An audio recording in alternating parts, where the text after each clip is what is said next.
location, it's both emotional and non-emotional, you know. So there's no doubt that when you go somewhere, you just look, you see, you feel, and you say, this is where I've got to be. I love it. It's great. It's got everything I want. But you've got to be also careful not to get caught up in all the emotions, because there are some key things that I think you want to sort of share with everyone, that no matter what it is, you've got to focus and make sure they're there. Absolutely. So that location delivers over time. So I think you're saying, James, it is subjective. People go, I need to be near my mom, I need, whatever it is. So people look at it, but within that, it's so important that you look at some key things. So having a look at facilities. So some of these places you go, they seem beautiful, but you've got no shopping centers nearby. So you go, what have I got? Shopping, reasonable distance, good number. Now you look like a man who's constantly spending his time at the local Westfield. So shopping centers are important for you. Supermarkets, shopping centers, things where you know, typical things. I need to go down to the shops. It's very clear. The other thing is you look at, if you've got kids and stuff like that, schools. So some of these new places, again, they all look beautiful, but there's no schools, no infrastructure, and it will take time. So that's where, I guess, to break it down and keep it simple for people, you're sort of talking there, the difference between some of these new, you know, housing estates that are all brand new and beautiful. And, you know, it is hard when you go and you drive through these streets and everything's new and looks great, not to fall in love. But you're saying, you know, it's obviously going to take a long time for that infrastructure to get built up around it, because it is a new estate. Whereas some of the inner city areas that have been around for decades and decades, you know, 100 years, have got those cafes, got those high streets, got the schools, they've got everything. The other thing, as you're saying, is infrastructure. So buses, trams, trains, things like that. When you're in these new locations, very rare to see that. So yes, have a look at those things, but within that framework, look at infrastructure. How are you going to get around? Are there good roads? Are there good access to freeways? Shopping centers, convenient shopping centers, schools, post office, that's all part of the ship. So look at the key elements that makes a location good. So we talk about, you know, having a good walk score in locations and, you know, the 5-minute suburb that you can walk everywhere you go. But you're saying, whilst you might have most of what you want within your suburb, you also want to have access to some of the key, you know, roads and so forth. If you are traveling out to the countryside to see your parents, if they live there or whatever. And then the obvious thing is, when you want to get to the city, even if you're not living in the city, you want to be able to have good access to that and make sure it's not such a long commute. What I was saying to you beforehand, we always talk about, we push, location. And, you know, I'd like the opportunity to say, where we developed, to show that we actually put our money where our mouth is. So I assume that's why you've made it uneasy. You've made us have to start again. We've got this great map behind us. All right, now, are you going to do your own Tom Cruise moment and jump up on the top of here and say, I love Melbourne? I'm going to go berserk.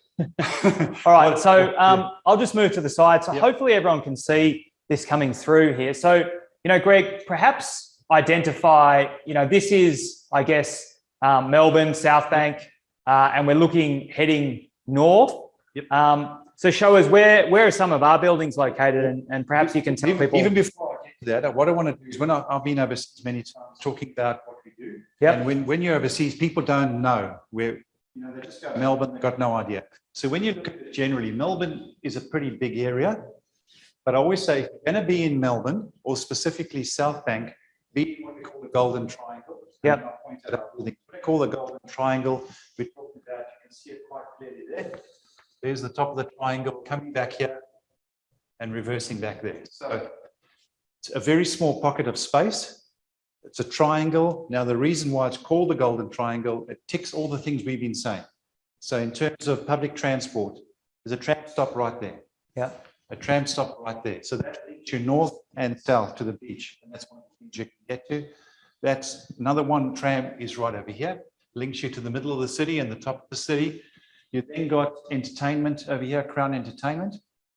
You've got Woolworths and stuff here, but besides that, just on this side over here, which we'll talk about in a second, is the south. So pointing out our buildings. Now, is that even a McDonald's sign I can see there? There's a McDonald's over here. So, you know, a lot of guys, if you're a McDonald's fan, you are happy or you're in trouble.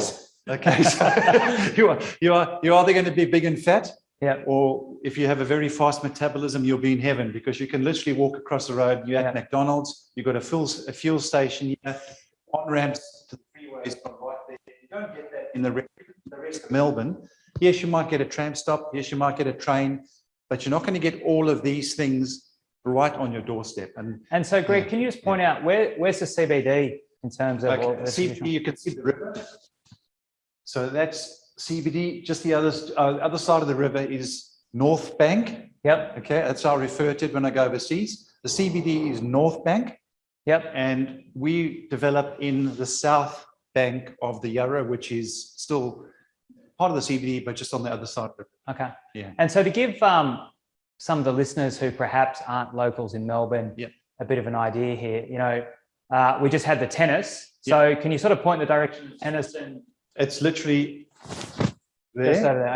Okay. And so you can catch a tram, you can walk. You could walk. It'll probably take you 15, 20 minutes. Yeah. Because but you could just jump on tram 58. We'll take you to Flinders Street Station, and one stop down, you get off at Richmond Station, and you at the footy, you at the tennis, you at the rugby. Everything is literally on your doorstep here. Yeah. Okay. And then Crown, obviously, you know, to perhaps help people, you know, Crown is great for this area, but it's, you know, for some people, and I know definitely when I moved to Melbourne, I thought of Crown as just a casino where you go and gamble, but it is actually so much more than that. I've even stopped. I remember people saying, stop referring to Crown casinos. You can hear I speak funny. I'm from South Africa. So when I first got here, I thought Crown was a casino. Crown is so much more than just a casino. It's a Crown entertainment center. So you've got bowling. We played putt-putt, we call it putt-putt. Mini golf. You've got cinemas. You've got restaurants. You've got clothing. It's a whole experience, Crown. It's Crown. And yes, the casino is there. So it's part of the entertainment, but it's a holistic entertainment center. It's not just a casino. And so I guess that's part of where you were talking, you know, these established areas that have had, you know, decades and decades and potentially 100 years to build up these areas, to create the infrastructure, create the local cafes, create these entertainment precincts, the sporting grounds and everything. They don't just happen overnight. No. And what's really happened with this area as well, you know, you look at it, it's now becoming a family-oriented area. You've literally got a new school down here, primary school. So it's not just high schools and, you know, big flash, you know, private schools. Yeah. You've actually got local government school just opened down the road. So the whole place is now changing. Everybody goes, well, hang on, schools are here, entertainments, I can take the kids to the movie. The parks, we'll get about Albert Park, literally jumping on tram number 12 down 5 minutes at Albert Park. It's amazing. And then, you know, pointing out majority of the buildings you see here. So these are all what we've done. Yep. So it's sticking to what we've talking about, location. We've stuck by what we believe in, and this is an amazing location. You're also literally on the border of South Melbourne, and people have probably heard about the amazing South Melbourne market. And when we talked about going off site, two of our very good friends are down there to try and give us an understanding of what this is all about. And do you think they're eating at the moment, or you reckon they're ready for us? I think that he's probably grilling something or hugging somebody or doing something amazing down there. So I don't know if you guys are there. We can cut across to go and say hi to Lucas at South Melbourne. Give you an idea how amazing it is. Literally a few minutes just this way is what you've got on your doorstep. All right, Lucas, Jack, can you hear us? Yes, I can hear you loud and clear. Can you hear me? We've got you. Greg, come sit down. We're just cheating a little bit, everyone. And those of you that remember last time I crossed over to Greg and Kesh, I couldn't see anything. So Greg's got it up on his iPad. All right. Okay. Can you hear me loud and clear? We got you coming loud and clear. We can see you in the Beautiful. sunshine. So actually, you can actually see behind me the city behind me, and you can see 109 Clarendon, and the Bank of Palmers, the Palladium Tower, the Platinum Tower. You can actually see our towers directly above my left-hand side. So we're outside the markets. I'm just going to walk you through a little bit. It's only a Wednesday. There are amazing vibes, people everywhere. So I just want to show you a little bit of what South Melbourne market got to offer. And it's not just what we see outside, but I will cross live shortly inside, so I can give you a little bit more, you can see a little bit more of the vibe and what the markets are offering, from sushi to the very famous South Melbourne dim sims. There's people everywhere here. So Lucas, This sorry, is where you want to be. Yeah? just ask a question there. Yes. A lot of people sort of talk about it being the CBD and it sort of being lots of buildings and concrete and so forth. But I'll tell you what that looks like. You're in as big a family orientated area as you could possibly be. Like there were people all ages. I mean, that looked pretty much like a big buzzing vibe for, what is it, a Wednesday lunchtime? If I just told you now I was in the busiest street in the CBD, you would have believed me. I mean, literally, there's hundreds, if not thousands, of people everywhere around us. And like you said, James, it's only a Wednesday, just after midday. Now, how many meals are you going to be eating there today? I'm sure you guys had a pre-live meal, and you're going to have a post meal as well. Perhaps show us some of the great places. Exactly. So what we'll do is we'll come live in about 2 minutes. Let me walk inside and continue showing you around this amazing place. All right. Well, Greg and I will just chat a little bit here while you move over. So, Greg, it's good to sort of see some of these things live. I mean, I know that people that perhaps have lived out, in some of the quieter suburbs, have a bit of a funny thing about being in the city, thinking, oh, look, it's got no vibe, it's got no life. Concrete jungle, it's not. That's like And we talked about also just a little bit further south is Albert Park. Now, quite often I just go down there to have a break.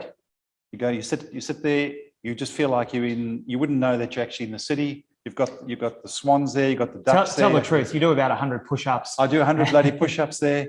I try and the F1, I mean, I'm a bit of a petrol head, as James knows. I love fast cars, I love noisy cars, things like I hate fire engines.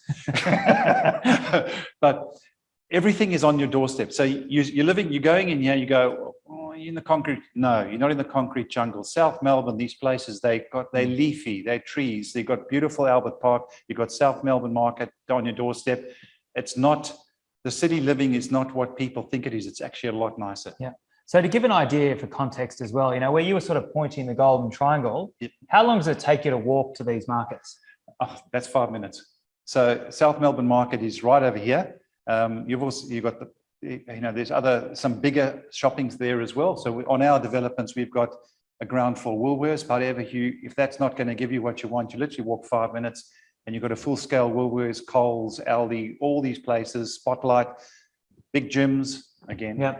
Everything's right here on your doorstep. And then of course, Albert Park, the gardens just down here, the botanical gardens literally here as well. So it's pretty amazing. So, you're a country boy. Yep. You like the idea of sort of living in the country, albeit you've moved and you've lived right here, literally a stone's throw away for a long time. Yeah. Is it, how do these markets and that sort of vibe compare to, country markets? Like, people talk about it. Me, I'm lazy. If it takes more than 5 minutes to heat it up in the microwave, I'm not interested. But for most people, they love the idea of fresh food and so forth. Well, how does that compare to the sort of country markets? Well, country markets you've got to drive to. Okay. Yep. So some people like the drive, like going for a bit. However, as you're saying, some of us are lazy. It's so much easier. You park your car. You literally walk park, as you say, South African. You literally walk across the place here. You can get you can get a meal cooked for you. There's a great seafood place. It's a lot easier. And you've got the markets that you would get in the country in any case. So you're getting that here. Good. Yeah. All right. I think I can see in small. Can you see the guys? Lucas, Jack, Lucas. are you guys? Yes, back? Yes, we're here. We're here. We're just walking inside the market, trying to decide whether we're going to have a pie. I don't know. The decisions here, I'm very, I don't know which way to go here, guys, to be honest. The options are amazing. But no, I see what I'm going for. Come with me, Jack. Come with me. This is where we're going to stop today. So we're going to have a fish today. I think we're going to go seafood, guys. And just around the corner here is my favorite corner of the market. Somewhere right about here, it's either going to be they cook it for you as well. So it's either All going right, to be the crab. I'll take a serving of king prawns, please. Lobster You for also me. got, Lobster you know, for me. and look at this. We're talking about oysters. If you want oyster selection, guys, this is it. You're not going to find a better, a fresher, and a larger selection than this spot right here. So as much as I love to sit around and chat with you guys, looking at all these foods making me hungry, and I'm going to go sit down with my friend Jackie and enjoy a nice lunch. All right. Well, thank you for that. Make sure you get us something. We expect you to come back, I don't know, within 3 hours, bring us some food, some drinks, some cheeses, oysters. I know the girls here are already jumping for joy behind the camera with the excitement of you bringing us a selection of oysters. You got so it. enjoy yourself, dig in, and thanks a lot for showing us around. Thank you. You're welcome.